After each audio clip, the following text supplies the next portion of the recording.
Today we are continuing our season on abstention and voting by taking a look at the next section that I want to get into. So this far in the season, what we have looked at is we have looked at the morality that's encompassed in voting and government and elections, those sorts of things, and just kind of the thought process of voting in particular. At this point, what I want to do is I want to start to get into the practicality of voting. And I wanted to start the season with the morality of voting because I think that's really the most important part. As a Christian, it doesn't matter whether or not something works. What matters is whether or not something is good, is right to do. Integrity and faithfulness trump practicality. That being said, I do think it is good to look at practicality because the vast majority of the times, consequentialist ethics are not really going to get you what you think they will. And maybe they do in the short term, but they're not going to in the long term. And if you want to listen to season 11 on propaganda, towards the end of the season, I have an episode on eudaimonism, and we talk about truth and lying and all those sorts of things.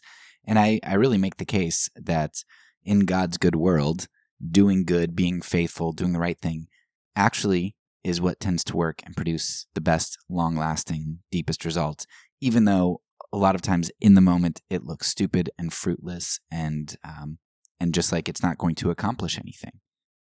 So in this section of the season, what I want to do is I want to show you that I think a lot of times this idea of voting and, we need to vote to be responsible and to accomplish something, that oftentimes that's a huge oversell.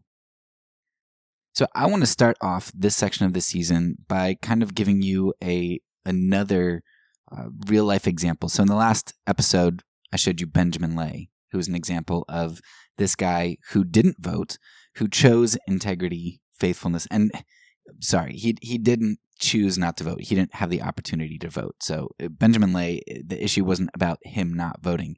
The issue was about, while everybody else was defending slavery or kind of ignoring it and throwing up their hands saying, well, what can we do? Benjamin Lay's there and he is not eating sugar. He is paying slaves if he's served by slaves at another plantation.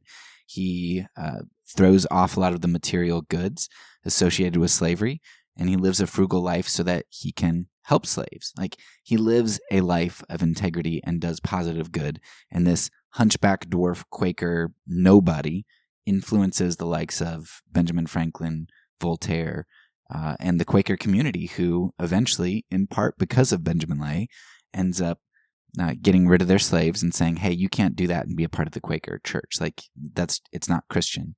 And they are supposed to pay their slaves their lost wages. So has this huge impact, not because he has a top-down approach, but because he lives a life of faithfulness and demonstrates that to others, which confronts their sensibilities. In this episode, we are going to look at somebody else. And really, this somebody is representative of kind of the government of his day. We are going to look at a case which is going to show you kind of the opposite. What happens when there's this top-down approach? What are the results that you get? And of course, you can't say that this example is representative of what always happens, but I think there's that tendency.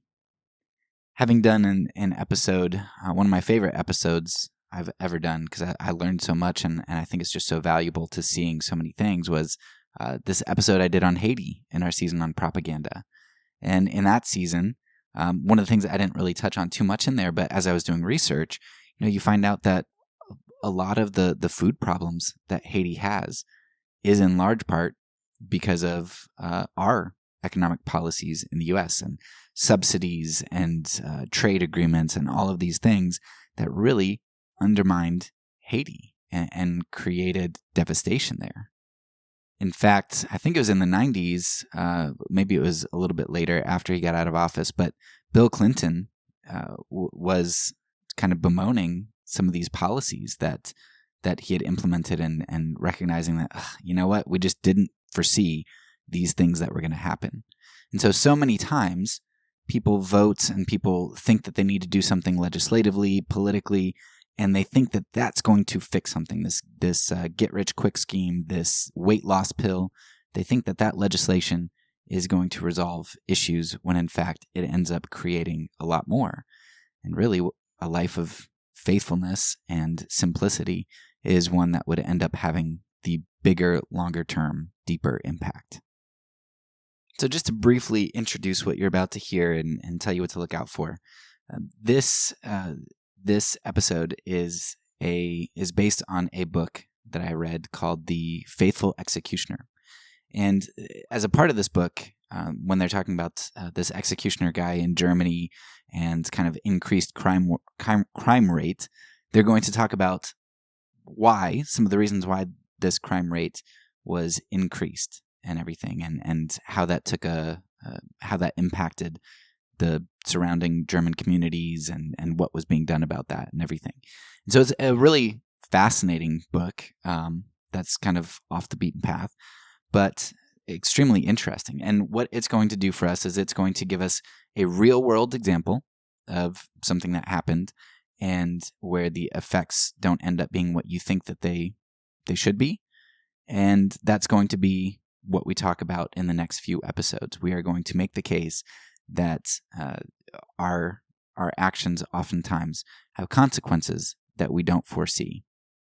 With consequentialism, that's usually you think you're going to get something a lot better than you get, and you don't foresee the negative consequences you're going to have. And with faithfulness and morality, integrity, oftentimes you think that you're going to get all these negative results, and a lot of times short term, you do. There are consequences. There is a cost. There is pain. But in the end, you often end up with fruit. So, here it is, the episode on the faithful executioner.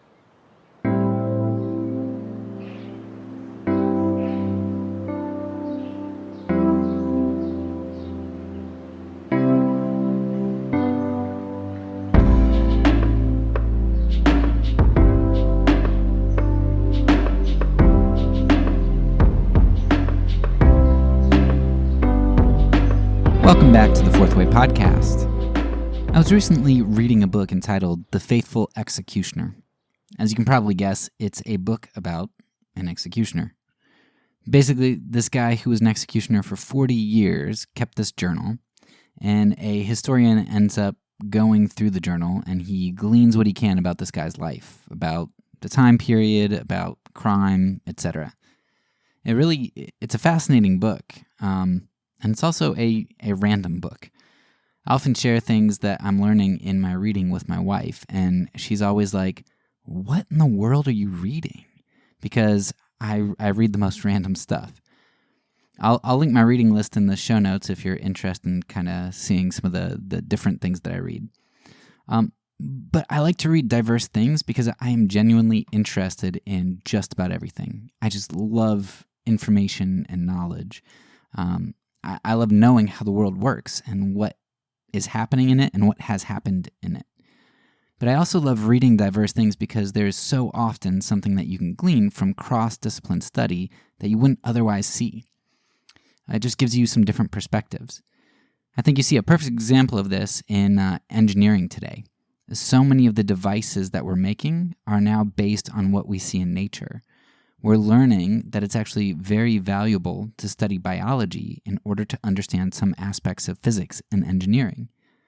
One of my other favorite examples is a relatively new insight in realizing how studying math and origami can help with a number of different real-world problems. Don't believe me, just go YouTube it. It's fascinating. It's just amazing. God's world is such an amazing and interconnected place, and I love learning about different things. Well, wouldn't you know it, but when I was reading The Faithful Executioner the other day, it just so happened that the 16th century ended up connecting with this 21st century podcast. The subject of the book is an interesting one, and the protagonist, I guess he's a protagonist, I don't know. He's not really a good guy or bad guy, but the character in the story, the main character, is interesting. And he lives in an interesting time in history. And right around the time of the Reformation, when much of the landscape was changing, both in terms of religion and the law, as well in terms of thought and science. Our concern for this episode, though, is going to focus primarily on the law. Before the time of our faithful executioner, Mr. Franz, executions and punishment were pretty localized events. There wasn't much of a nationalized or federal law for things that you would be punished or executed for. Of course, you can probably think of what some of the problems would be, in that the justice meted out might end up being disproportionate to the crime. It might be unfair, or maybe even whimsical. Two identical crimes might get punished differently at different times based on the mood of the locals at the time, who you are, and any other number of circumstances. There were definitely issues with the justice system of the time, for sure. In order to fix these, the government came up with some legislation known as the Constitutio Criminalis Carolina. This new law code regulated crimes and punishments, as well as how to handle interrogations. And since I feel stupid trying to say it in an accent like that all the time, I'm going to just call it the Carolina. That should work out better. Anyway, they regulated corporal punishment, capital punishment, and torture, which sounds like the Carolina did a good thing, right? Regulating those things. Sounds great. I mean, we would all probably think that torture shouldn't be around at all, but hey, if it is around, it should be regulated, right?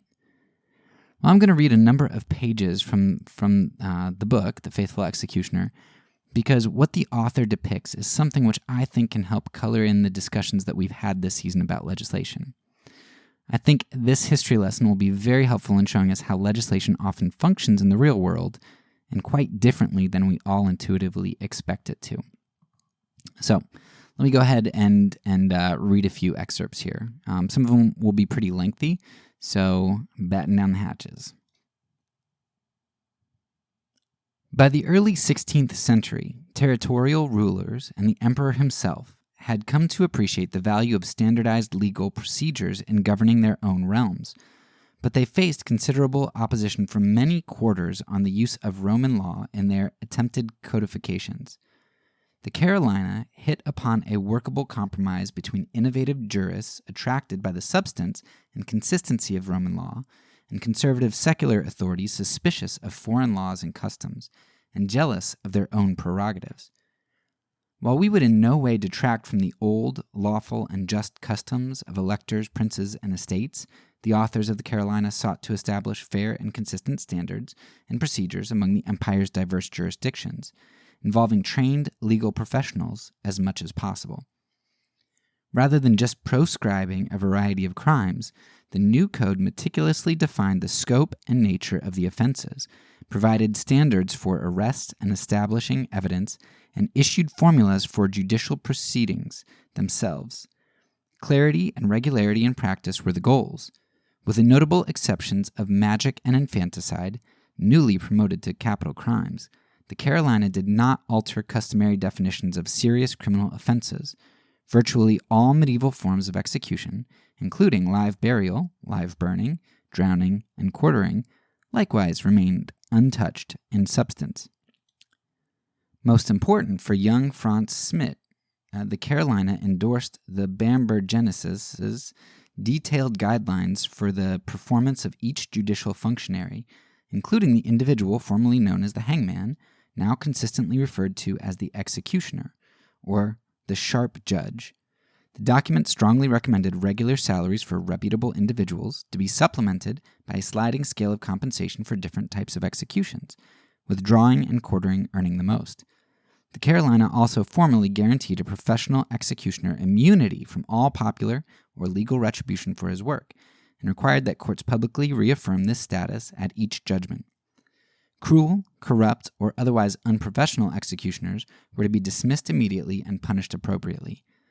Finally, to prevent the capricious or otherwise unjustified use of physical coercion, the new imperial ordinances set out copious instructions on what evidence might be considered sufficient to initiate torture, For example, the testimony of 2 impartial witnesses. Which crimes qualified for such special interrogation, most notably witchcraft and highway robbery, and how such duress was to be applied, listing the standard implements of torture on an ascending scale of severity, beginning with thumbscrews for women. Okay, so let's address that section right there. Important to know here, right? We talked about why they're breaking out these new laws. It's to try to streamline things and make things better, right? What the laws did not do, the Carolina did not do, it didn't touch capital crimes, except it did add infanticide and witchcraft or magic to capital offenses. It didn't touch the execution methods. It tried to leave the power with, not the states, but whatever, the subordinates, the lesser governments. And it gave qualified immunity, which I guess was a problem all the way back in the 16th century, right? So what you see throughout the book is there is a danger for executioners if they botch executions or if they're unpopular, if they don't do their job well enough, they end up getting like stoned by the people or whatever. Like there are serious repercussions for them, and there are a number of executioners who end up getting killed because they botch an execution, which is hard to do, right? If somebody moves their head while you're trying to behead them and stuff. All kinds of things can go wrong, and you hear about some of those in this book. But the executioners got qualified immunity. I mean, some of these guys are pretty terrible people, which Franz Schmidt is a pretty good guy of all the executioners. But when it talks about some of the other ones, you're like, man, these guys were like corrupt and messed up people. But they got qualified immunity, basically. So that's just interesting. And then, of course, the Carolina limited torture, supposedly. So let's read. This next section is really the section that kind of caught my attention my first read through. So we know what the intentions were, and we know what the Carolina did. Now let's take a look at what actually happened. The Carolina's higher professional standards for executioners typically translated into better pay, but the law code's broader social impact enhanced Franz Schmidt's position beyond anything its framers could have imagined. Within one generation of the Carolina's proclamation, criminal arrests, interrogations, and punishments all spiked dramatically throughout the empire. The execution rate likewise skyrocketed, in some places by more than 100% over the previous half-century, and many times that if witch panics are included in the statistics, creating a huge demand for trained executioners. In fact, Nuremberg's average execution rate of 9 per year during Meister Franz's lifetime, in a city of only 40,000, was the highest per capita of any city in the empire, but many larger jurisdictions saw similar levels of activity. Heinrich Schmidt himself averaged nearly 10 executions a year during his service in the more populous Prince-Bishopric of Bamberg, and the yearly total for the still larger nearby Margravate of Brandenburg-Ansbach totaled nearly twice that during the same period. What accounts for this apparent surge in crime and punishment? Rising unemployment and inflation, which led to more theft and violence, naturally played a role in the perceived crime wave of Franz Schmidt's day. But the most powerful reason for the increase in prosecutions was, paradoxically, the Carolina itself. The new imperial law code achieved much that was good, but like many well-intentioned reforms, the Carolina also yielded unintended consequences that exacerbated the situation in several unprecedented ways. First, the new codes inadvertently opened local authorities up to greater popular manipulation, most infamously in the case of the witch craze, when mobs or even a single individual could demand the prosecution of a suspected witch, who, if convicted, now faced the death penalty. Second, the Carolina's attempt to eliminate arbitrariness and unnecessary cruelty in criminal prosecution produced exactly the opposite effect in the use of torture, the so-called last resort of the interrogator. Some jurisdictions, Nuremberg for example, adhered more closely to the Carolina's prerequisites for administering torture, but elsewhere, local authorities paradoxically perceived the imperial code's multiple guidelines and restrictions on the appropriate use of special interrogation to be a learned endorsement of physical coercion during questioning. At the same time, another section of the Carolina, which was intended to prevent recidivism, unintentionally forced the execution of many repeat offenders, often for mere property crimes such as theft that, in an earlier time, would not have sent them to the gallows. How did this happen? To discourage criminals from returning to crime, the Carolina prescribed an ascending scale of punishment: public flogging for a first offense, banishment for a second offense, and in the event that an exiled offender returned and was convicted of a third offense, execution. This frustratingly narrow set of punishment options forced the hand of local governments, with tragic consequences. Crimes against property, for instance, had previously resulted in less than a third of the executions in German lands, but during Franz Schmidt's lifetime, they counted for nearly 7 in 10 executions. This seemingly inexplicable harshness was less the product of new cruelty than of deep frustration over the ineffectiveness of existing punishments. Most of the thieves that Meister Franz hanged during his career had lengthy criminal records, comprising numerous imprisonments, various corporal punishments, and banishments. Occasionally, flogging, both painful and humiliating, followed by banishment from the territory, the typical punishment for first and second-time offenders, produced the desired effect. After the adult, Meister Franz publicly whipped 2 teenage brothers who stole here and there at the markets. They disappeared from Nuremberg's criminal records. More often, however, the publicly humiliated and exiled offenders, now permanently cut off from whatever kin and social network they had enjoyed, simply returned to the only life they knew and resumed stealing in another location, often nearby, or even in the city itself. The obvious ineffectiveness of local banishment for nonviolent crimes led some European states to adopt a more permanent kind of exile for thieves and other undesirables, known as transportation. But sending deviants across the ocean was not a ready option among landlocked German states, such as Nuremberg and the Prince-Bishopric of Bamberg, which possessed neither fleets nor foreign colonies. The Duke of Bavaria did persuade the city of Nuremberg to experiment briefly with leasing its convicted thieves out to Genoese galleys, but after 5 years its frugal leaders concluded that the venture was too unreliable. Forced enlistment in the Emperor's Hungarian army was another frequently suggested solution, but apparently also remained small-scale and short-lived. The modern-day solution to this problem, internal exile, or extended incarceration, entailed a much greater conceptual leap and was thus even slower to gain acceptance. Most governmental authorities considered long-term imprisonment, except in the case of the dangerously insane, too costly and too cruel. The popular precursor to modern prisons, the workhouse, would gain many adherents during the 17th century, largely because it was touted to be financially self-supporting. But Franz Schmidt's Nuremberg superiors accurately determined early on that such an institution would in fact be a money pit, and thus resisted the new fad for another century. Instead, they embraced the allegedly more efficient punishment of chain gangs for begging and thieving youths and young men, a practice until then limited principally to France. Okay, there is so much there, and definitely you should go get the book and check out that section, or go listen to that section again. But there's so much to pull out there, right? So first of all, the laws, okay, were intended to do some good things, but what did they end up doing? They ended up significantly spiking executions. Now there are a lot of questions that I have here that I don't really know the answer to, because this book focuses primarily on Germany. But I'm thinking, okay, so before this, right, there were definitely executions, but there weren't as many. And a part of the reason was because, first of all, they made witchcraft executable, as well as, like, if you stole 3 times, now you're dead, right? The 3 strikes law. That didn't work in the 1500s, so we decided to resurrect it in the 1900s. But yeah, so they didn't kill witches before in Germany, I guess, or maybe it was a rare event. And so it made me wonder, the whole witch craze that usually gets blamed on religion, which, don't get me wrong, like, definitely religion played a part in that.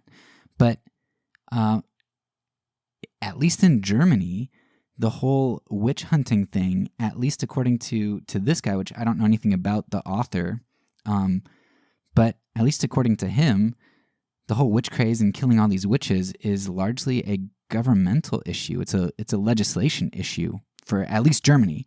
So somebody out there, please do some more research. I would like to know if the Carolina was kind of influential on other places, if it had an influence in the witch craze in the United States, if it kind of made its way there, because I know that there was a large German population in the United States too. Anyway, really interesting. But the other interesting aspect of it was, prior to this, you needed, like, if there was some crazy guy in your town, or if there were like two people who had a vendetta against somebody, and they would say, "Ooh, I think this person is a witch." Okay, maybe they could get enough people behind them to kind of get justice done, mob justice. But once you establish the Carolina, what happens is that now this is like federal, this is national law. And so if somebody comes and accuses somebody of something, now the authorities basically are forced to, by the federal law that is above them, the national law, they have to go and figure this out and apply punishment if it is the case. And it reminds me so much of the war on drugs here. How many people get killed like over marijuana stops or something, or a police is like, well, there might be marijuana in the car, and now I have to go through these steps. There was just a black guy, a soldier, just a couple weeks ago here. This is May 2021. So this guy got like tased or pepper sprayed and pulled out of his car and everything because he supposedly didn't have tags, which he did. But then you've got cops who are worried about drugs and all these other things that escalate the situation. So there's so many parallels here with the Carolina and the legislation, even though that's dealing with more of the execution and torture aspect. But just so fascinating to me that instituting stricter laws that are supposed to do good end up doing more harm in at least some ways for at least some time. I don't know the history of this all. Maybe they kind of evened those out and corrected things, and maybe everything is hunky-dory. But I think this gives you a glimpse at what legislation tends to do. So yeah, the other thing I think I forgot here was, so torture increased significantly too. And they were saying that, well, even though it allowed for torture and tried to regulate it, what the Carolina did is, now that it's on paper that these steps to torture are okay, it was kind of a ringing endorsement in the minds of some people, like, oh yeah, good idea. I guess I can do that. And in fact, they probably want me to do that. Again, so like a parallel to the war on drugs and things here today. But yeah, just so fascinating. So that's ultimately what we've talked about this season, isn't it? How legislation, I don't think a lot of times there are super malicious people behind all the legislation, but when people try to do good by lording power over other people and by making these laws, you see that they do worse from a federal national level than if you just let the locals kind of handle it. And you end up creating so much damage, so much. I mean, think of 70% of the people that this guy executed, Franz Schmidt executed in Nuremberg, 70% were like thieves, just thieves who don't get executed normally, but got executed because, hey, if you steal 3 times, then you're going to get executed. And again, so it's at the end of this book, this author goes into a number of misconceptions that we have about executioners from back in the day, and thinking that they're just like these violent, terrible people. And while that certainly existed, it's so fascinating to me that he's like, they weren't really barbaric like we think they were. And in fact, a lot of the barbarism, a lot of the executions and reason people were getting killed and tortured was because of the state and legislation, even if that legislation wasn't intended to be doing all of the harm that it did. That's essentially what I want to pull out for legislation, but I can't really get away from this book without pulling out something else that doesn't really it deals more with the nonviolence thing, but because this is a podcast on nonviolence and kind of the impact that has on everything else, I think it's worthwhile to kind of pull out here. It's interesting, if you've listened to the Just War series, and if you've listened to the season 1 on nonviolence, that you'll probably have gleaned that the early church was very against killing. They were also seemed to be against politics. But then you also have even after the church began to be okay with killing, all the way up through 1200s, 1300s, they still thought that killing marred you. And the Orthodox Church, my understanding is that they still kind of feel this way. Like if you kill somebody, even inadvertently, then you're kind of polluted, and that limits kind of some of the things that you can do. Well, the church up to the 1200s, 1300s, if you killed somebody, you might have to miss communion for a year. You might have to pay a certain amount of money for penance or something. Like you were stained, you were polluted, and something had to be done. Priests weren't allowed to kill because that would pollute them and stain them. And you have this idea of being stained.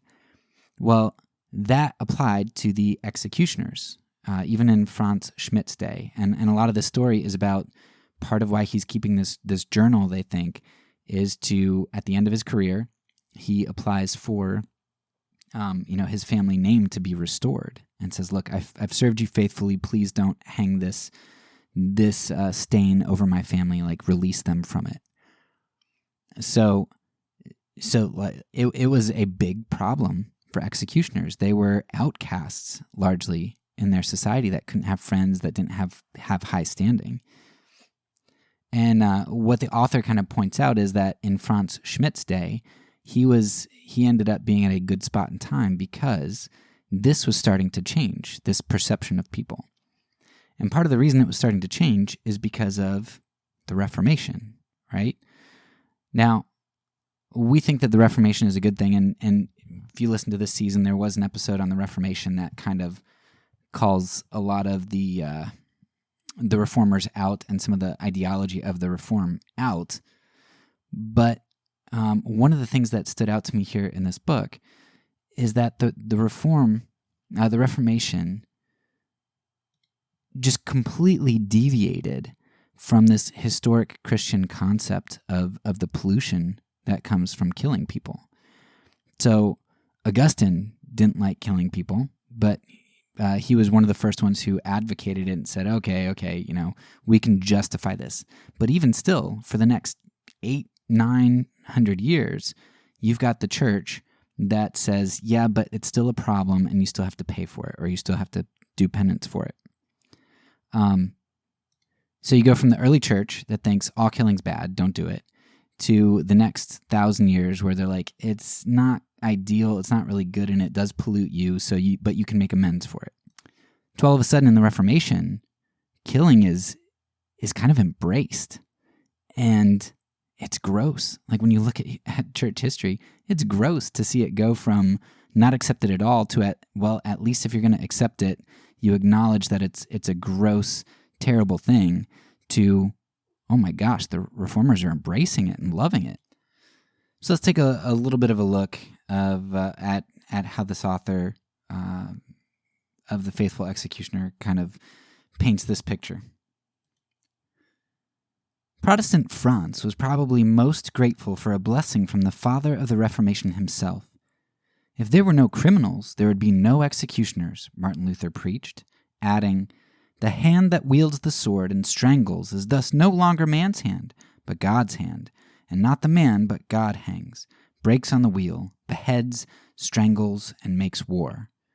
Lest the implications for the reviled hangman be lost, Luther concluded, "Thus is Meister Hans," the stereotypical executioner's name, "a very useful and even merciful man, since he puts a stop to the villain, so that he can do no more, and warns others so that they can do not the same.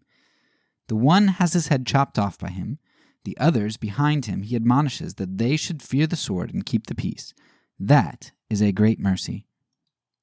While John Calvin remained content to acknowledge the executioner as God's instrument, the ever ebullient Luther went so far as to provide a celebrity endorsement for the profession. If you see that there is a lack of hangmen, constables, judges, lords, or princes, and you find that you are qualified, you should offer your services and seek the position so that the essential governmental authority may not be despised or become enfeebled. The clerical elevation of the Schmidt's profession, while a welcome development for executioners was slow to spread outside of the learned circles. Luther's pleading tone still resonated in one famed jurist's 1565 defense that, although the name of executioner is still hated by many, and it is perceived as an inhuman, bloody, and tyrannical office, he does not sin before God or the world if he acts on orders, not of his own will, but out of justice as God's servant. I hope that grosses you out as much as it grosses me out. Even if somebody thinks that that it's okay for the state to kill and you want to Romans 13 this, I can understand that a bit, but to do what Luther did and just kind of make the state this noble profession, which I guess, he kind of had to do, right? He had to get in bed with the prince in order to save his own life. He needed the magistrate, for sure. Nevertheless, it's such a significant deviation from all church history before Luther. The other thing I want you to notice is this diffusion of responsibility, right? Hey, he's doing it at the hands of the state, like as God's instrument, God's tool. And that's going to go back to what we talked about where, depending on how you view God's use of government, when Nebuchadnezzar was God's servant, does that mean that Nebuchadnezzar was Assyria was wielded by God? Does that mean that those two things were doing his will in the sense that they were submitting to him and God wanted them to slaughter Israel and take people into exile and torture people and all that kind of stuff? Or does it mean that even though they were the powers that be at the time and they tried to usurp God, that God even guided their hearts and their actions for good, for ultimate good, despite their attempt to usurp him? And I think biblical history is very clear as to how God wields governments. And I think Luther diverges here, and he takes this diffusion of responsibility. Hey, it's not good for me to hate and to kill and to take vengeance, but hey, it's not my fault. The government's telling me to do it. So many themes we've seen come up throughout the season, and I think they just show themselves again in this interesting book that really has nothing to do with government and Christian anarchism, but which is nevertheless insightful and interesting. So I hope you enjoyed. That's all for now. So peace, and because I'm a pacifist, when I say it, I mean it.